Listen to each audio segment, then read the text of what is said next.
Hello children's, आज आपण इयत्ता 8वीतील बालभारती पुस्तकातील घे माय भू ही कविता बघणार आहोत. घे माय भू तुझे मी फेडीन पांग सारे, आणीन आरतीला हे सूर्यचंद्र तारे. आई तुझ्या पुढे मी आहे अजून ताना, शब्दात सोड माझ्या आता हळूच पाना.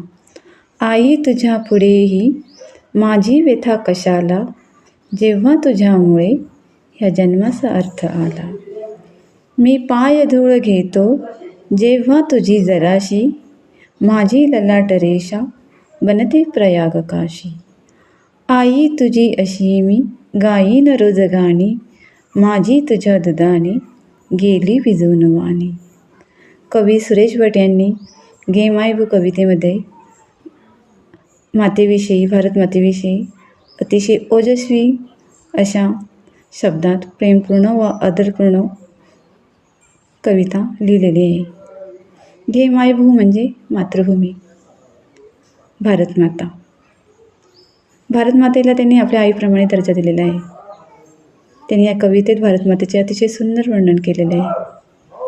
त्यांनी आपल्या कवितेमध्ये सांगितले आहे की मातृभूमी ही आपल्या आईसारखीच आपल्याला प्रिय असली पाहिजे. आपली जन्मभूमी, जननी ही आपली भारतमाता आहे. भारतमातेविषयीचे त्यांचे अतिशय कृतज्ञतापूर्ण उद्गार त्यांनी काढले. आपण भारतभूमीचे उपकार कसे फेडू आणि आपण भारतभूमीसाठी काय काय केले पाहिजे आणि किती केले पाहिजे असे त्या कवीला वाटते. आणि म्हणून ते म्हणतात की तुझ्या आरतीला आम्ही सूर्यचंद्र तारे आणू. तुझ्यापुढे आम्ही अजून लहानच आहोत. आमची व्यथा तुला काय सांगायची. तुम्ही दिलेल्या जन्मामुळेच आमच्या जन्माला अर्थ आलेला आहे असं ते सांगत आहेत. कवी सुरेश भट यांनी ह्या कवितेत आई आणि मातृभूमी ह्या दोघांना सारखाच दर्जा दिलेला आहे आणि सगळ्यांनी त्या पद्धतीनंच ती कविता म्हटली गेली पाहिजे. तिचा अर्थच तसा आहे.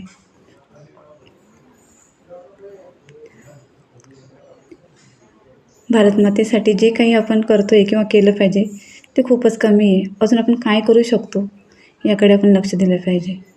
अशा प्रकारे ही कविता आहे आणि हिचा अर्थही आहे. ही कविता तुम्ही बघू शकता किती सुंदर पद्धतीने लिहिल्या गेलेली आहे. मातृभूमीचे पान ठेवण्यासाठी आपण तिचे उतराई तिच्या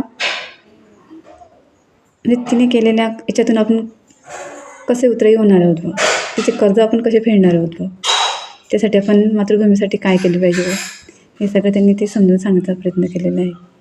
घे माय भू कविता ही सुरेश भटांनी रचित कविता आहे.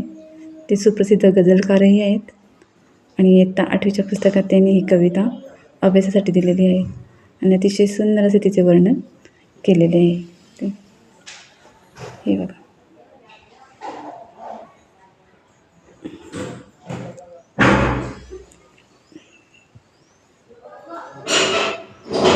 तुम्हाला जर ही कविता आवडली असेल तर लाईक, शेअर आणि सबस्क्राईब करा. थँक्यू.